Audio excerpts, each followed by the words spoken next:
안녕하십니까. 자취펀치 육동일입니다.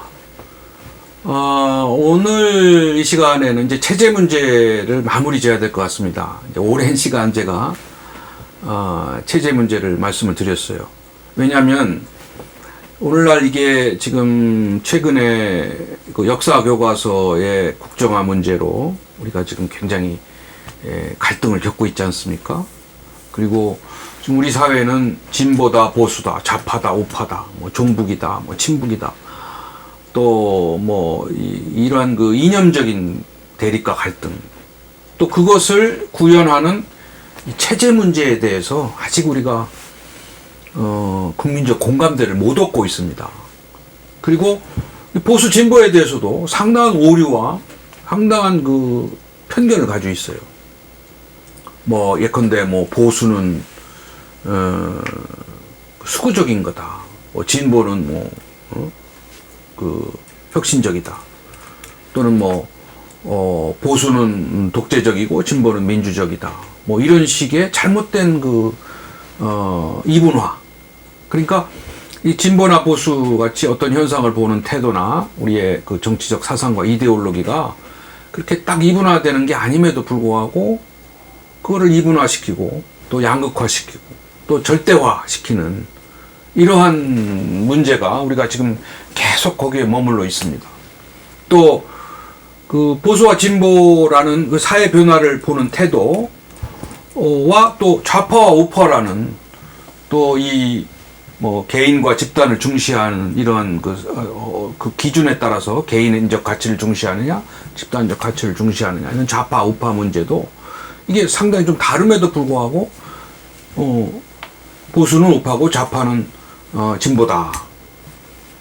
또 좌파는 종북이고 뭐 친북이다. 이런 식으로 이게 막 뒤엉켜가지고 또 지역 문제까지 결부돼가지고 지금 아주 국민들이 혼란스러워하고 있습니다. 그러나 지금 외국의 경우를 보면 벌써 진보 보수는 극좌 극우에서부터 이미 이제 상당히 중도 쪽으로 가면서 영국의 캐머런 정부 보수당 여기도 상당히 보수당이지만은 그 왼쪽으로 좌쪽으로 가서 사회주의 정책을 많이 수용을 하거든요. 불평등 문제를 해소하기 위해서 노력을 하고 또 독일의 기민당이죠. 메르켈 총리 장기 집권을 하고 있거든요. 보수당으로서. 근데 거기도 원래 전통 보수에서 벗어나서 상당히 사회주의 정책을 많이 하고 있고 또 실제로 3인당과 연정을 하면서 상당히 사회를 개혁적으로 만들어 가고 있습니다. 이렇게 지금 외국의 선진국들은 그 보수와 진보 이념들이 서로 이렇게 중도 쪽으로 몰리면서 이 사회 변화를 하고 있거든요. 그거는 자유민주주의 체제라는 틀 속에서 이루어지는 겁니다. 그리고 변화를 보다 더 실용적으로 지속 가능하게 하려고 만드는 거거든요. 그런 점에서 우리가 진보와 보수, 좌파, 우파 이걸 가지고 진영 논리에 의해서 우리 국민들을 편가르고 또 본의 아니게 그런 쪽으로 이거를 프레임화해서 이거를 어떤 선거에 활용을 하려고 하는 이런 움직임들이 우리 경우에는 좀 걱정이 됩니다. 그래서 우리는 좀 더 보수와 진보에 대해서 이게 타도의 대상, 박멸의 대상이 아니라 보수는 진보를 없애는 그 파괴의 대상이 아니고 진보도 보수를 박멸하는 대상이 아니라 서로 경쟁하고 서로 국가 발전과 국민 행복 또 사회의 긍정적인 변화를 위해서 서로 경쟁하는 그러한 그 관계로 이게 가야만 예, 균형을 유지하고 바른 방향으로 국가가 갈 수 있다. 이렇게 볼 수 있습니다. 물론 극자와 극우는 안 되죠. 극우의 파시즘도 안 되고 극자의 공산주의도 이미 이제 낡은 이념과 체제가 됐습니다. 그렇다면 우리는 건강한 보수와 건강한 진보가 서로 경쟁해서 선의의 경쟁을 통해서 우리 대한민국을 이제 선진화, 통일화로 가야 되는 숙제를 안고 있는 겁니다. 이제 그런 점에서 저도 이제 지난번 말씀드린 대로 이제 중국이 그러한 체제의 변화를 지금 해 나가고 있는데 그 체제 변화가 우리가 보는 긍정적인 측면이 있고 또 우려스러운 측면이 있지 않습니까? 근데 이제 마지막으로 북한의 경우입니다. 북한은 지금 소련의 붕괴도 받고 또 동유럽의 어려운 그 변화 과정도 지켜봤고 또 지금 중국의 변화도 가까이서 보고 있습니다. 중국의 대변화, 천지개벽이라는 이런 표현을 할 정도로 중국을 부러워하고 있거든요. 그래서 이 북한은 중국을 보면서 발전하는 거에 북한은 지금 어렵잖아요. 경제가 어렵고 아직도 빈곤 문제를 완전히 해결을 못했습니다. 그렇다면 중국을 보고 배워야 되는데 이제 중국을 들여다보니까 역시 이 시장 경제를 하지 않으면은 경제가 살아나기 어렵다. 빈곤의 문제를 해결하기 어렵다는 것을 알고 있어요. 그래서 북한도 이미 이 개성지구라든지 선진 나선이죠. 나선. 이 지역을 시장 경제 지역으로 만드는 노력을 하긴 했습니다. 낮은 선봉, 나선지구죠. 근데 이 시장 경제라고 하는 것은 제한적으로만 이루어지는 건 아니거든요. 여기서만 시장 경제를 해라. 개성에서만 해라. 낮은 선봉에서만 하라. 이거는 시장 경제의 효과를 극대화시킬 수 없거든요. 근데 북한의 고민은 뭐냐면 시장 경제를 다 하고 싶은데 시장 경제를 해야만 경제를 살릴 수 있는데 인민들의 빈곤을 벗어나게 해줄 수 있는데 시장 경제를 하고 싶은데 할 수 없는 이유는 시장 경제를 하면 여기서 그치는 게 아니라 어떻게 된다고 그랬죠? 이 정해제 북한의 기본적으로 이제 사회주의 기본 틀을 가지고 있잖아요. 근데 계획 경제를 시장 경제로 바꾸면 거기만 바꾸면 괜찮겠는데 그것만 바꾸면 어떤 현상이 일어나냐면 이 정해제에 대한 도전이 생긴다. 정치적 자유를 요구한다는 거죠.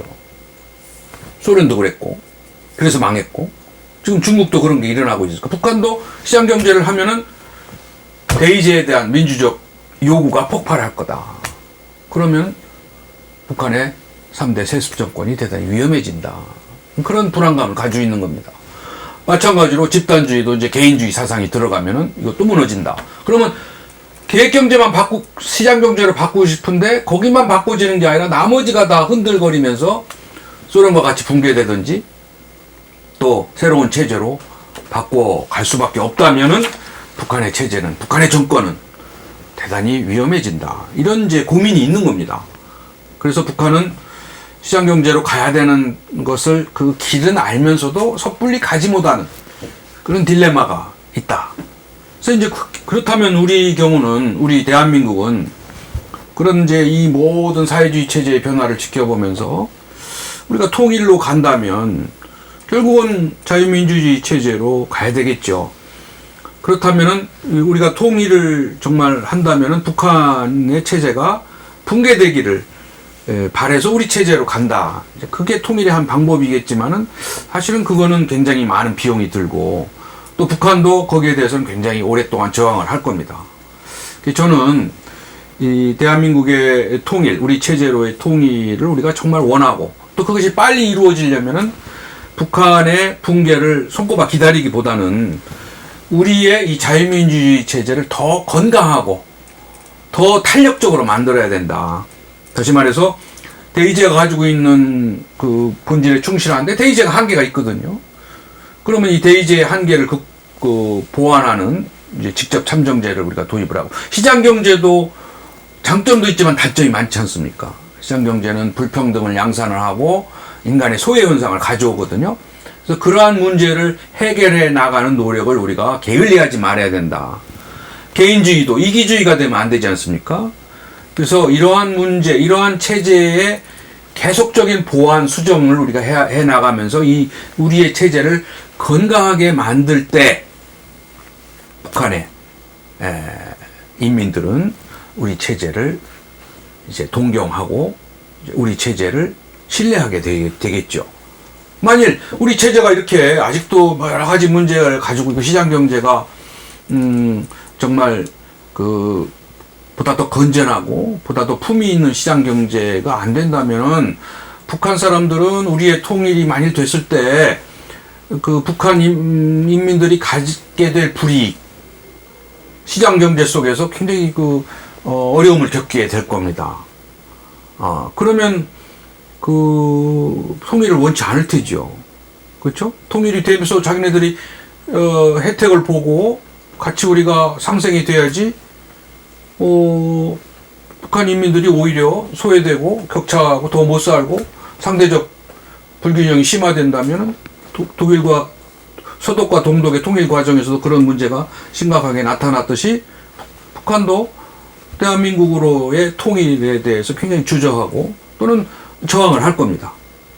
그러니까 우리 시장 경제가 보다 더 건강해야 북한도 그런 시장 경제 속에 우리가 가서 같이 행복하게 살 수 있겠다. 불균형을 덜 가질 수 있겠다라는 그런 신뢰와 자신감을 얻게끔 우리가 이 시장 경제를 보다 더 건강하게 해야 된다.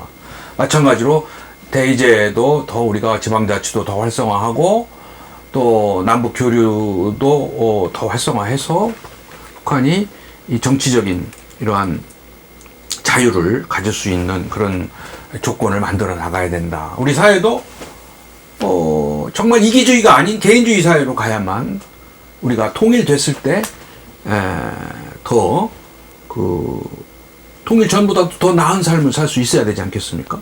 우리나 북한이나.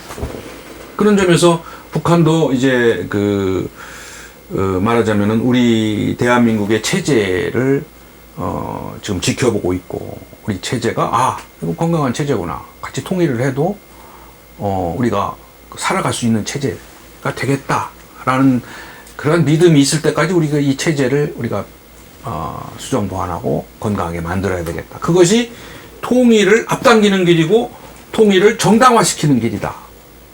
그냥 저가 붕괴돼서 통일이 되면은 오히려 더 통일 이후에 더 많은 아픔과 더 많은 우리가 고통이 따를 수 있습니다. 그러니까 우리 이 체제를 건강하게 해서 북한이 자연스럽게 우리 체제를 존중할 수 있도록 그렇게 해나가는 것이 우리 이 통일을 정당화시키는 길이고 통일을 앞당기는 길이다. 저는 그렇게 주장을 하고 싶습니다. 아무튼 우리 오늘 자취펀치 이 시간에는 그동안의 체제 문제에 대해서 오랜 시간 말씀을 드렸고, 또 이제 그 체제의 변화 속에서 이제 우리 대한민국의 모습과 대한민국의 문제점과 통일을 향한 우리의 숙제를 이해하고 또 준비할 수가 있다는 것을 말씀드리고 싶습니다. 끝까지 시청해 주셔서 감사합니다.